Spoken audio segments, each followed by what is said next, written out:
reflexiones sobre el amo y el esclavo, entonces es un tema recurrente. También lo había trabajado Sartre, entonces hay un contexto que permite entender la teoría de Girard en ese contexto hegeliano, post-hegeliano de Koyev, ¿no? Y Girard vuelve a hablar de Hegel al final en el Clausewitz. El Clausewitz pone en paralelo al general Clausewitz, a Napoleón y a Hegel. Entonces, Clausewitz y Hegel viven como al mismo tiempo, los mismos años más o menos, se mueren al mismo tiempo. Entonces, y hay una visión de la guerra de Clausewitz, que es un militar, y una visión de la guerra de Hegel, que es un profesor. Pero a diferencia de Clausewitz, que está en la guerra y que está como empecinado en ganarle la guerra a Napoleón, Hegel es un filósofo que cuando está estudiando la fenomenología le invaden la ciudad, ¿no? Entonces cuenta Hegel que sale con su librito con la fenomenología a las espaldas para poderlo salvar. Él no tenía un puesto fijo como profesor, se había postulado para profesor en Jena, se ganó el puesto y estaba escribiendo el libro, necesitaba tener el libro publicado para poder tener el cargo de profesor, y Napoleón invadió la ciudad, Jena cercó la ciudad, le tumbó la muralla y le invadió. Entonces se meten al cuarto de Hegel, entonces sale corriendo ahí por la noche con su libro a las espaldas y lo publica después por fuera ya de la ciudad, pero pierde el empleo. Y dura un par de años, 3 años de casa en casa de amigos, siendo sostenido por los amigos en las parroquias, porque él era un estudiante de teología para ser pastor, entonces dura sostenido en la casa de los amigos varios años y no consigue un empleo fijo hasta bastante más tarde, ¿no? Y es profesor universitario casi 10 años, casi 8 años después, ¿no? Entonces, o sea, Hegel no es un guerrero, sino que es una víctima de la guerra, es un desplazado, diríamos hoy en día. Perdió sus cosas, le tocó cargar, como la gente hoy aquí en Colombia, desplazarse, pero tiene una visión de la guerra interesante, ¿no? Entonces, él mira la guerra apareciendo ahí como matriz de la historia, como lo que mueve la historia, ¿no? Entonces, también tiene una censura parecida a la de Girard, ¿no? Entonces, porque en la guerra pues hay una cantidad de muertos y la pregunta por los muertos es una pregunta permanente en Hegel. Eso fue lo que hizo Gustavo en su trabajo de grado, que es muy bonito. Entonces, cómo a Hegel le preocupa enormemente la memoria de esos muertos. Por ejemplo, Antígona es como no sé, el 20% de la fenomenología del espíritu es Antígona. O sea, le da un espacio enorme Antígona. Antígona no tiene nada que ver con el mundo alemán, pero él está preocupado por una persona significativa para comprender el mundo occidental moderno que está surgiendo a partir de la Revolución Francesa y de la Revolución Industrial, es Antígona. Antígona está bastante perdida, pero él la rescata, y la rescata. Es muy significativa una mujer que se opone al Estado, que se opone al poder del Estado, que trata de actuar independientemente y que tiene un destino trágico, ¿no? La rescata. Entonces, tiene que ver con que en esa época, cuando la gente hablaba de democracia, de constitución, de derechos humanos, pues los mataban, ¿no? Entonces ahí él tiene varios alumnos presos. Hay algunos alumnos de Hegel que alborotados por la cuestión de la democracia, de la constitución, en particular que a Hegel le importaba que el Estado tuviera constitución, hacen un atentado al primer ministro en Alemania, pues en Prusia, y los meten presos. Entonces Hegel los visita. Entonces Hegel come con el rey, con el emperador, con el Kaiser alemán, y sale de ahí a visitar a los presos políticos, que son sus alumnos, ¿no? Entonces está preocupado por ese destino de la violencia y ese destino de la gente que es sacrificada en medio de este surgimiento de la democracia. Cuando mira el surgimiento de la democracia, cuando mira la Revolución Francesa, la mira con cierto horror, ¿no? Entonces, la gente dice, Hegel es un pensador conservador, porque censuró la Revolución Francesa. Digo, bueno, pero es que censura el terror, pero es que el terror se llama terror por eso, ¿no? Entonces, esa cantidad de gente que mataron allá en Alemania, en Francia, en la Revolución Francesa, que les cortan la cabeza porque sí, ¿no? O sea, a María Antonieta y al rey porque eran el rey y la reina, y les montan toda una escena de chivo expiatorio, los acusan de una cantidad de cosas y les cortan la cabeza, y le cortan cabeza a todo el que les parezca diferente, ¿no? Entonces Hegel dice, el Estado moderno, democrático, igualitario, que defiende los derechos humanos, es el Estado de Derecho, surge de esa violencia. en que cualquier cosa diferente, se cortan cabezas como cortar nabos, dice él, ¿no? Entonces está preocupado por la violencia de Antígona, el Estado enfrentado a la libertad individual, está preocupado por la Revolución Francesa, por el destino de esas víctimas que se vuelven como nabos, que cortan cabezas como si nada, digamos, de una democracia que surge de la violencia y que entonces contiene la violencia, ¿no? Le preocupa también, por ejemplo, el destino de los soldados. Napoleón se inventa la figura del servicio militar obligatorio, y Hegel lo que ve es eso, digamos que las guerras clásicas acaban porque le invaden la ciudad una cantidad de gente que movilizó Napoleón para invadir el resto de Europa, ¿no? Entonces, Hegel dice, claro, para defender los derechos humanos, los derechos de los ciudadanos, el Estado se mete con los militares, con la clase militar que crean ahí en la revolución, pero el soldado es un ciudadano que renuncia a sus derechos para defender el Estado. Para defender el Estado de Derecho hay que renunciar al derecho básico a la vida. Entonces le parece a Hegel que ahí el Estado de Derecho muestra su contradicción fundamental, ¿no? No se pueden defender los derechos humanos sino a costa de renunciar a los derechos humanos. Entonces, ¿no? Entonces el Estado es profundamente contradictorio y profundamente sacrificial, ¿no? O sea, la democracia, por más que sea bonita y que sea lo que tengamos, no deja de ser una estructura profundamente sacrificial. Y le preocupa, una cuarta figura que le preocupa es Cristo crucificado, que recorre la hora, ¿no? Entonces, la filosofía es una meditación sobre el Viernes Santo, dice él, ¿no? La filosofía está parada en el Calvario y está todo el tiempo meditando sobre eso. Entonces, la filosofía es una meditación sobre la muerte de Dios, dice Hegel, ¿no?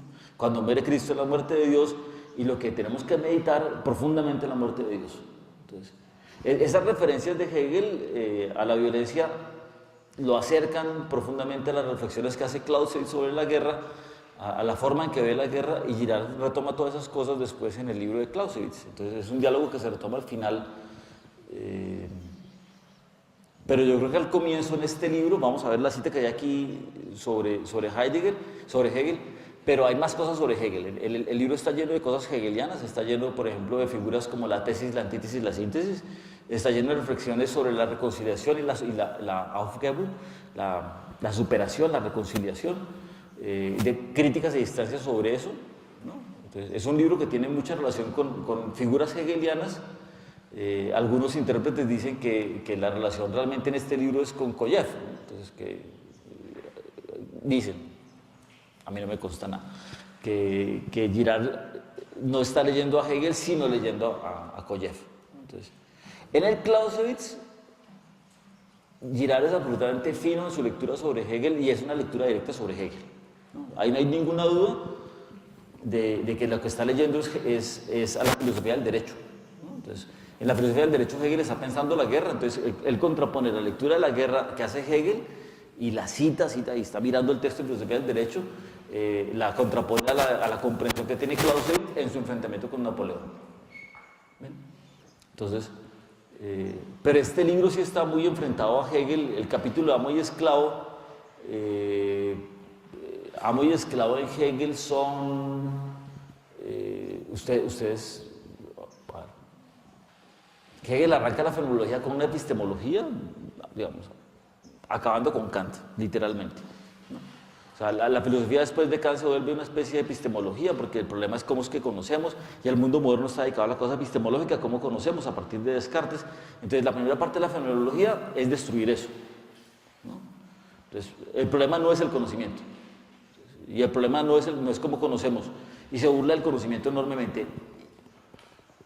Cuando arranca el Amo y Esclavo es porque ya despachado el tema del conocimiento, o sea, él muestra ahí en 100 y pico páginas que el conocimiento no es el problema real, el problema es la práctica, la acción. Pero la acción surge de esto del Amo y el Esclavo. Entonces, el Amo y el Esclavo de Hegel es una reflexión sobre cómo es que actuamos.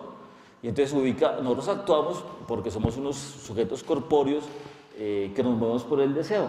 El deseo viene del apetito, el apetito lo compartimos con los animales, pero el deseo ya es el apetito que está copiando como en un espejo el deseo del otro.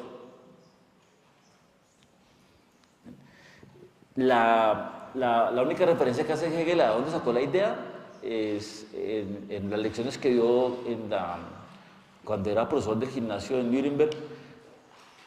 entonces él pone entre paréntesis ahí en esas lecciones, en la propedéutica pone Robinson Crusoe, Robinson y Viernes. O sea, él está pensando la relación amo-esclavo como surgimiento de la cultura, pero a partir de una lectura de una novela, que es Robinson Crusoe, de esa relación compleja que generan Robinson y Viernes. ¿Ven? Y como esa relación de un amo y un esclavo genera toda la cultura. Y la cultura viene por el lado de Viernes, no por el lado de Robinson, ¿no? Que no hace nada sino recibir las cosas que Viernes le da. Girard hace referencia al amo y al esclavo en una novela que es El Quijote. Entonces aquí hay una vuelta al Quijote en ese capítulo del amo y el esclavo, pero una vuelta al Quijote en la relación de Sancho con Don Quijote, ¿no?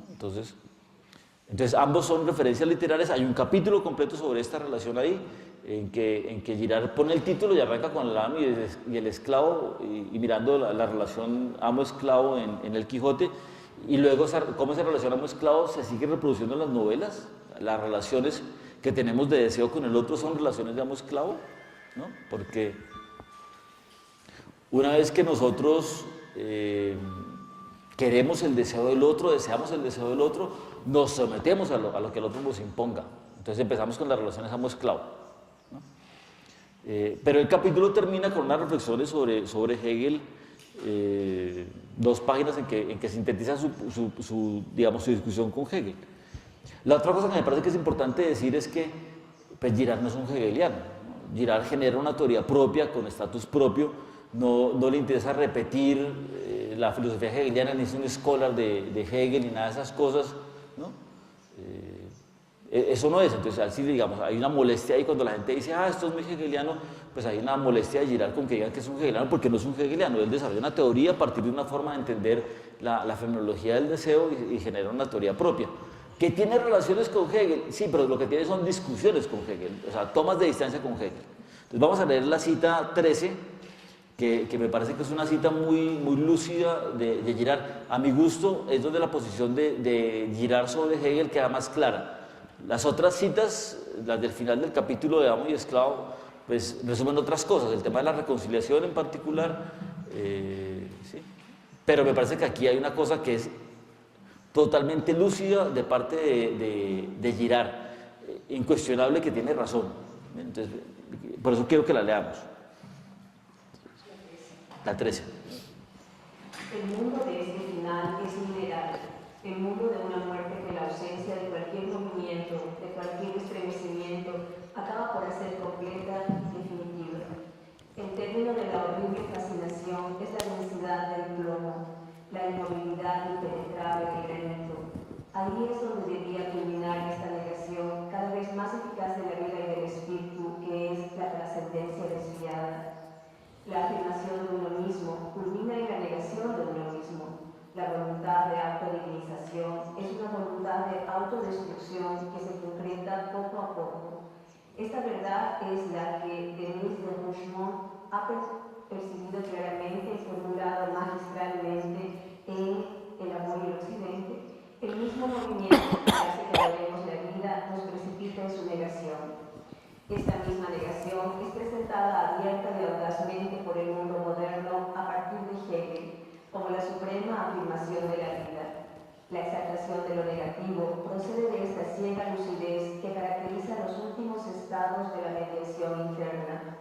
Este negativo, del que se nos muestra claramente que está enteramente tejida nuestra realidad contemporánea, no es más que un reflejo de las relaciones entre los hombres a nivel de la doble mediación. No hay que ver en esta aniquilación superabundante la auténtica sustancia del espíritu, sino el subproducto del etéreo de una evolución fatal, el en sí masivo y mudo que niega constantemente el para sí. Es, en realidad, el obstáculo que busca ávidamente el masoquista, ya que permanece enriscado. El no que tantos filósofos modernos asimilan a la libertad y a la vida es, en realidad, el heraldo de la servidumbre y de la muerte. Entonces, la cita, tiene muchos elementos la cita, ¿no? Entonces, va a fijarme en uno que está ahí en la mitad, la doble mediación. No hemos hablado de la doble mediación, pero hay un texto, digamos, un concepto fundamental aquí es la doble mediación, que quiere decir que una vez que nosotros estamos imitando al deseo del otro, rápidamente el otro empieza a imitar nuestro deseo. Entonces, por eso se llaman, el mimetismo no es una cosa que va para un lado, sino que es una relación doble. Y él habla de los dobles miméticos, ¿no? Entonces, o el doble vínculo, del doble vínculo. Porque se vuelve redundante el deseo. Una vez que yo deseo lo que el otro desea, el otro quiere desear eso que yo deseo, entonces entramos en una relación de doble vínculo, que eso es lo que es propiamente la rivalidad. La rivalidad consiste en que los dos vamos corriendo, digamos, la imagen que le usa es en un río, vamos corriendo, la palabra, vamos corriendo en un río, uno frente al otro, corriendo simétricamente, ¿no? Entonces íbamos corriendo deseando lo mismo, entonces ahí hay un doble vínculo, aquí aparece la palabra de la doble mediación. Entonces, el deseo no es solamente una cosa que pasa a una persona que imita al otro, sino que el otro que es imitado entra en esa misma relación. Entonces, se pasa de una simple relación de que yo copio el deseo del otro y deseo el objeto que el otro desea, a que esa relación es más compleja porque inmediatamente muy rápidamente se vuelve una relación de rivalidad con el otro, ¿no? Porque el otro genera un vínculo conmigo también de imitación de lo que yo estoy deseando. Entonces, ahí, por ejemplo, el papel del objeto se vuelve un poco difuso. El objeto no es lo más importante, lo importante es la doble mediación, ¿no? O sea, lo importante es la rivalidad con el otro. Entonces, y el objeto puede ir cambiando, pero la relación de rivalidad, esa siempre está permanente. Entonces, esa relación de rivalidad, yo creo que tiene dos características. La primera es que no es consciente, ¿no? Entonces, el deseo, normalmente no somos muy conscientes del deseo, el deseo nos mueve sin conciencia del deseo. Entonces, lo primero es que el deseo no es consciente, y lo segundo es que eso sí puede generar la violencia. El deseo solito no genera la violencia. El doble vínculo, la relación de rivalidad con el otro, de repetición del deseo con el otro, en que entramos a competir por lo mismo, eso es lo que genera la violencia. Entonces, el libro está lleno de imágenes y de narrativas de las novelas de cómo ese doble vínculo genera la violencia. Una forma de violencia aquí, en este texto que estamos leyendo, es el tema del masoquismo y el sadismo, ¿no? El querer sufrir por lo que la otra persona nos pone a sufrir, por lo que queremos del deseo de la otra persona, o el hacer padecer dolor a la otra persona. Entonces, pero son formas de la violencia, ¿no? Entonces, eso es lo primero. Lo segundo, lo de la negatividad. Entonces, eso es verdad absoluta. Entonces, Hegel considera que el sujeto es un sujeto negativo. Dice, la autoconciencia es negatividad. Eso lo dice Hegel y nunca se retracta de eso. O sea, ¿qué es la autoconciencia? El sujeto que actúa. ¿Cómo actúa el sujeto? Negando. Entonces, ejemplo que pone Hegel en la enciclopedia y en la fenomenología.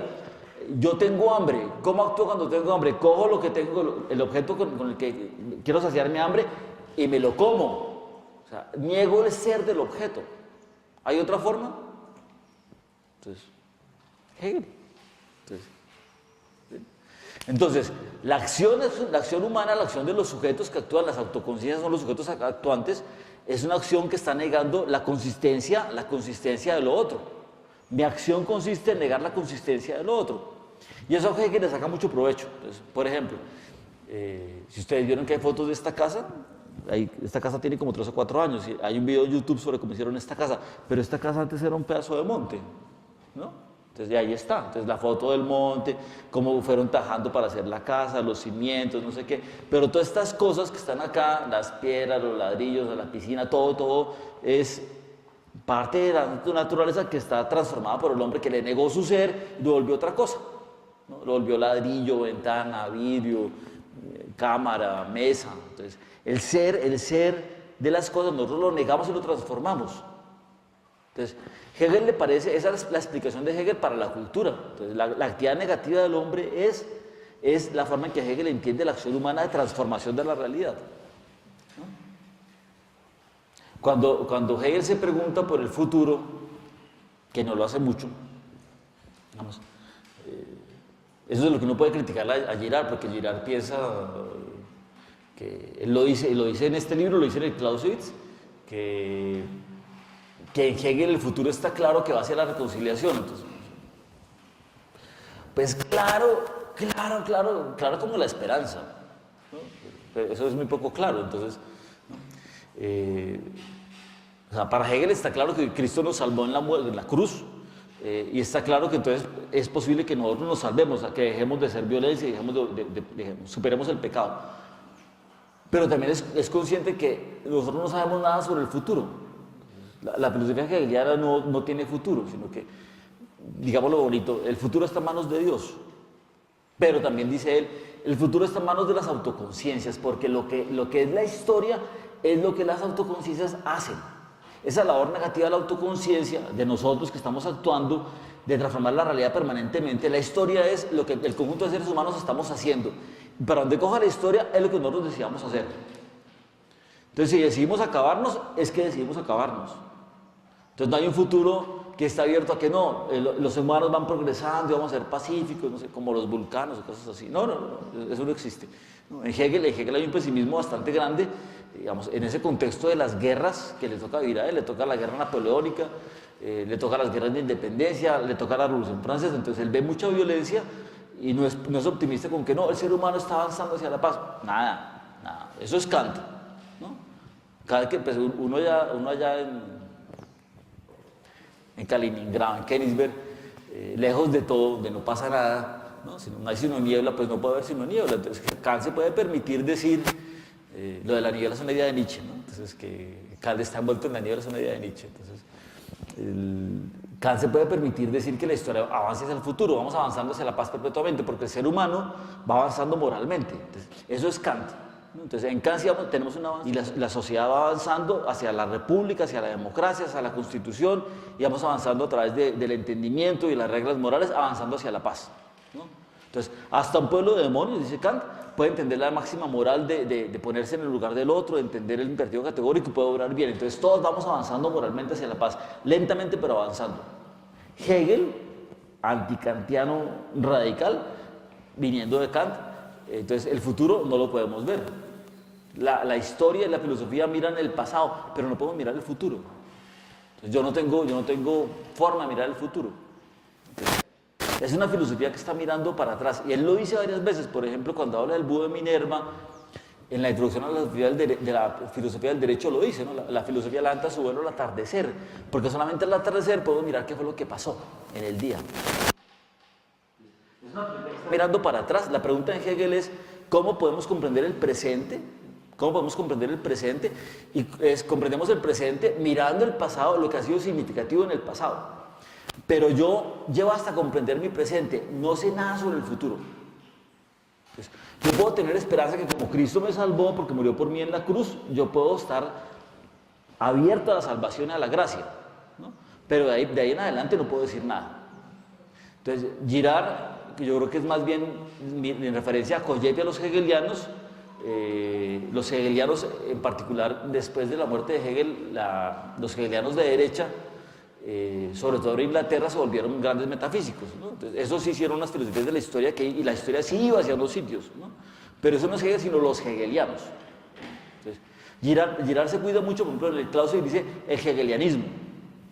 Entonces, el hegelianismo sí, hay unos hegelianismos que sí piensan en el futuro, ¿no? Pero Hegel mismo es un escéptico rotundo, porque esta posición de la negatividad hace que uno no pueda mirar el futuro. Yo del futuro lo que sé es que lo que pasa en el futuro es lo que nosotros estemos haciendo, porque la actividad humana consiste en negar permanentemente todo y transformarlo todo. ¿Ven? Entonces, ahí recogí la polémica de Girard con Hegel sobre el tema del futuro, y recojo que es totalmente cierto, verdadera la comprensión de Girard sobre que para Hegel la acción humana consiste en la negatividad. Ahora, Hegel le pone muchos problemas a la negatividad. Yo creo que no.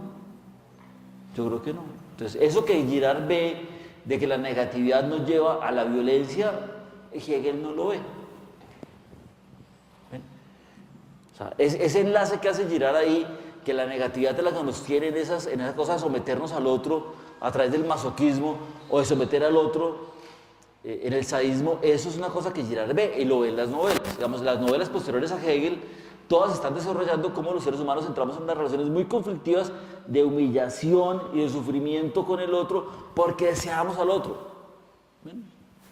Entonces Hegel es uno, digamos, la profundidad psicológica que tiene Girard, Hegel no la tiene. Hegel tiene unas visiones de largo plazo, entonces es mucho más esquemático, mucho menos detallado que Girard. Hegel es detallado en unas cositas, es detallado en Antígona, le gasta un espacio enorme a Antígona, pero no es detallado en las otras cosas, pasa rápido, pasa bastante rápido, tiene visiones globales. En cambio Girard sí, como está mirando la novela, pues es muy detallado, ¿no? Está mirando toda esa psicología de la relación con el otro, Girard la trabaja muy bien. Entonces, ahí hay una ganancia, digamos, sobrepasa Girard enormemente a Hegel porque es muy fino en su análisis del deseo. Hegel le gasta eso una página. El amo y el esclavo están en una página, ¿no? En la enciclopedia están en una página, en la fenomenología están en una página, ¿no? En la filosofía del derecho remite, entonces, la historia humana funciona con la lógica del amo y el esclavo, remitirse a... O sea, supone que el amo y el esclavo son la lógica global de la historia, que tenemos relaciones amo-esclavo entre las personas, entre las comunidades, entre los pueblos. Eso explica el imperialismo, por ejemplo, ¿no? Explica la colonización, entonces, porque tenemos relaciones amo-esclavo permanentes. O sea, eso es una dinámica de la historia, pero lo dice esquemáticamente, ¿no? En cambio, en Girard sí hay un desarrollo muy largo de esas cosas. Entonces, sintetizo. Lo primero, me parece muy importante fijarnos en el tema de la doble mediación porque es la que nos permite entender la rivalidad y por lo tanto el conflicto y la violencia, ¿no? Si no entendemos eso, no entendemos cuál es la dinámica de la violencia. Entonces, la violencia surge, la doble mediación que consiste en la rivalidad, en que deseamos lo mismo. Una vez que yo deseo al otro y pongo al otro como mediador, rápidamente el otro se vuelve también mi mediador, ¿no? Entonces, en la mediación externa, que ya la vamos a explicar ahí adelantico, en la mediación externa en que el otro está muy lejano, pues no hay posibilidades, ¿no? O sea, en el Quijote con Amadís de Gaula es una figura literaria, una novela escrita un par de siglos antes del Quijote. No hay posibilidad de mediación, de conflicto porque el otro está muerto, está lejísimo, ¿no? Además es una figura, es una novela, no es un hecho histórico. Pero Cervantes, cuando publica su libro, dice que les encontró un libro, que va a contar el libro que se encontró, que es la historia de Don Quijote y no sé qué, da pie para que la gente de los contemporáneos de él empiecen a decir que ellos son los verdaderos autores del Quijote. ¿Ven? Y entonces se desata la mediación interna porque aparecen una cantidad de novelas de Quijotes de gente que dice que es el verdadero autor del Quijote. ¿Ven? Y esa es la referencia de Girard al infierno en el texto del sueño de la criada, ¿no? Altisidora. Entonces, que ahí están jugando unos demonios con unos libros porque se desata ese conflicto con el otro que está ahí al lado. El otro al lado es el que puede competir conmigo, ¿no? El que es mi rival porque está aquí al lado. Entonces, en la mediación externa, que el mediador es un sujeto lejano, pues no hay forma de tener rivalidad.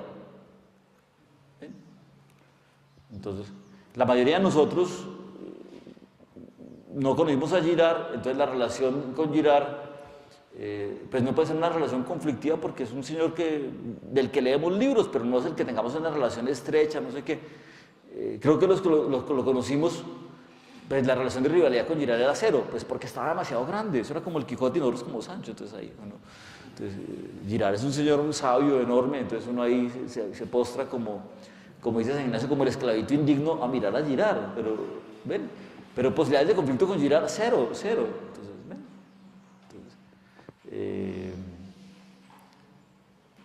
Posibilidad de rivalidad de Girard con Nietzsche, cero. Nietzsche estaba muerto cuando Girard estaba escribiendo, ¿no? Entonces, muerto hace 80 años, entonces, rivalidad con el que está lejano físicamente, espiritualmente, no existe. Puede existir posibilidad de copia, de imitación. ¿Ven? Por ejemplo, la imitación de Cristo, pues sí, podemos imitar a Cristo. ¿Podemos hacer rivalidad con Cristo? No. Entonces, ahora, Nietzsche se pone en el papel de hacer rivalidad con Cristo, ¿no? El papel muy loco de Nietzsche es hagamos rivalidad con Cristo, ocupemos ese lugar de Cristo. Zaratustra es eso, ¿no? Entonces, ocupemos el lugar de Dios. Entonces, pero en general las relaciones distantes no tienen rivalidad. Las relaciones inmediatas, cuando la mediación es inmediata, que el otro está aquí, cercano a mí, ahí es donde están las posibilidades de conflicto enormes, ¿no? El español conquistador y el indígena en principio no han debido chocar, porque eran bastante distantes, ¿no? ¿Cómo chocaron? Pues porque querían lo mismo, o sea, porque el español quería lo que tenía el indio, la tierra, el oro, las cosas, entonces ahí empezó la masacre. ¿Ven? Si el español no quiere lo que tiene el indio, si viniera en una posición, no sé, No sé cómo es la posición sueca, pero si vienen en una posición un poco más de mirar y conocer, pues hacen turismo y ya, ¿no? Pero no hicieron turismo, vinieron a expropiar y a matar porque entraron en colisión porque querían lo mismo. Entonces, siendo muy distintos, siendo muy distantes, estaban juntos y empezaron a colisionar porque el objeto de deseo era lo que el otro tenía y estalló la violencia. James. Gracias. Un ejemplo moderno de esto. A mí me tocó el noviciado como dominico en México. Entre mis 12 conovicios era un indígena puro pasaba. Español era su segundo idioma y nada. Y uno de los frailes en la casa era un español de estas cascarabias franquistas viejos, ¿no? Los dos se llevaban muy bien. Los dos se llevaban. Había una cortesía y un respeto inmenso. Feudal. Había una distancia enorme, pero se llevaban bien. Mientras tanto, nosotros de mi generación, con Dionisio, sobre todo nosotros mexicanos, fue una inmensa dificultad en relacionarse con él. Porque no tiene nada en común. Y aparentemente eran personas que eran de la misma tierra, de la misma nacionalidad, de la misma cultura, y no. Las relaciones eran mucho más complicadas. Entonces, esto fue en los años 80. Entonces, quitando la actividad expropiadora a nivel emocional, lo que estás describiendo y lo que yo se ve palpablemente. Nada más un ejemplo de esto. Pequeño comentario en forma de objeción para que podamos hablar. Primero debemos notar que esta diferencia en mediación interna y mediación externa, a medida que la obra avanza, desaparece. Hasta que en su último libro surge el concepto de mediación íntima, ¿no? Y me parece que justamente desaparece porque en realidad no las podemos distinguir claramente. O sea, en este libro me parece que Girard sigue siendo optimista. Hay una opción, es la de tomar modelos lejanos. Pero tal como lo comentamos esta mañana con el caso de la secta francesa lacaniana. Obviamente hoy, ser psicoanalista lacaniano y querer ser director de la escuela francesa lacaniana, ese deseo no entra directamente en competencia con el deseo de Lacan, pero entra en competencia con todos los otros que toman a modelo como Lacan. Es decir, que entre los mismos discípulos hay mediación interna, a pesar de que ya no esté el modelo, a pesar de que haya mediación externa con el modelo, entre ellos sigue habiendo mediación interna, por lo que no sé si es tan fácil, tal como lo dice Gerard ahí, pero por suerte lo abandona más tarde, distinguir interior-exterior, porque tal como justamente veremos en la violencia y lo sagrado, o sea, es la frontera más frágil que hay en Girard, ¿no? O sea, interior, exterior, parásito, fármacos, etcétera, etcétera. Sí. Igual que positivo y negativo, ¿no? Igual, mediación positiva y negativa son difíciles de manejar porque hay mediación positiva cuando uno tiene un ejemplo positivo. Entonces, el otro es un buen modelo, digamos, en la casa, el papá, la mamá, los maestros. Pero es que esos también tienen la ambivalencia de que pueden ser modelos negativos, ¿no? No todas las mamás son buenas mamás, no todos los papás son buenos papás, no todos los maestros son buenos maestros. Entonces ahí las relaciones son más paradójicas de lo que uno quiere. Pero entonces ahí el tema positivo, negativo, interior, exterior, son difíciles, son muy difíciles. Pero el libro las traza, ¿no? El libro traza las distancias, digamos, él dice concretamente la relación del Quijote con Amadís de Gaula es mediación externa, ¿no? La relación nuestra con Cristo es mediación externa. El tema es que después, mirando a Nietzsche, se aparece que en Nietzsche sí hay la idea de la rivalidad con Jesucristo, ¿no? O sea, Nietzsche quiere ocupar el lugar de Cristo. Entonces, el Zaratustra y el superhombre y la voluntad de poder son la idea de volver a fundar una especie de no religión como inversa de la religión. Y ya lo dice desde acá, pues es una idea que sigue desarrollando. Entonces, son fronteras difíciles, ¿no? Muy difíciles de trabajar. Entonces, la mediación interna aparece más adelante, aparece en el Clausewitz, aparece la mediación interna. En este libro hay una cosa parecida con la conversión, pero no está desarrollada, ¿no? Entonces, la conversión supone una relación más íntima con Dios, un Dios íntimo, ¿no? Entonces, pero no es una idea que está desarrollada acá. En el clause sí aparece, claramente, ¿no? Entonces, la posibilidad de una mediación íntima, porque la experiencia de Dios tiene que ser una experiencia, yo creo que tiene como la doble faceta de que viene con el otro, pero también tiene que tener la faceta interna de ser esa mediación íntima de la que habla San Agustín, ¿no? O sea, Dios que está más interno que nosotros mismos. Entonces, ¿no? Entonces eso pone una dimensión de espiritualidad que este texto, por ejemplo, no la tiene tan claramente. Entonces, la conversión, digamos, espiritual aquí no está totalmente desarrollada, es una cosa que va a aparecer después, que se puede desarrollar más, pero aquí aparece eso, entonces lo que aparece. No sé, algo más sobre el tema de lo hegeliano y esas cosas. Una pregunta sencilla, entonces la rivalidad supone siempre la posibilidad de contacto físico. No. Entonces, ¿por qué no entendí muy bien entonces esta expresión de Cristo es modelo, pero no puedo rivalizar con él, salvo Nietzsche que sí rivaliza con él? No, la gente puede ocupar el lugar de Cristo. La gente, digamos, hoy en día que está, digamos, la posición de la gente suele ser culturalmente ser ateo. Hay que ser ateos digamos, la confesión religiosa hoy es que somos ateos todos, ¿no? Cuando uno dice que es cristiano, entonces, ¡ay, cómo eres cristiano! Entonces, ¿no? Entonces, se escandalizan. Entonces, en mi facultad, cuando uno dice que uno es cristiano, se escandalizan los profesores. Entonces, y es la pontificia, ¿no? Entonces, y después todos quieren el título eclesiástico y no sé qué, y quieren ser titulares de la. Pero si uno habla de cristianismo allá en la facultad de filosofía de la Javeriana, eso es un escándalo terrible. No, pero ¿cómo se te ocurre? No sé qué. Cuando aparece la acreditación, ustedes son una universidad católica. No somos católicos, no somos. Es muy ambivalente. Pero la posición del mundo es que nosotros tenemos que ser ateos, confesionalmente ateos y agresivamente ateos. Entonces, es como una creencia. Entonces, yo tengo que creer, confesar y actuar como ateo. Ese es como el mundo en el que vivimos. Entonces, el ser cristiano no funciona. Pero ese que es ateo educativamente, digamos, porque en el mundo a uno le educa para ser ateo, uno aprende que los ídolos, pues no sé, son las Kardashian, no sé, cosas así.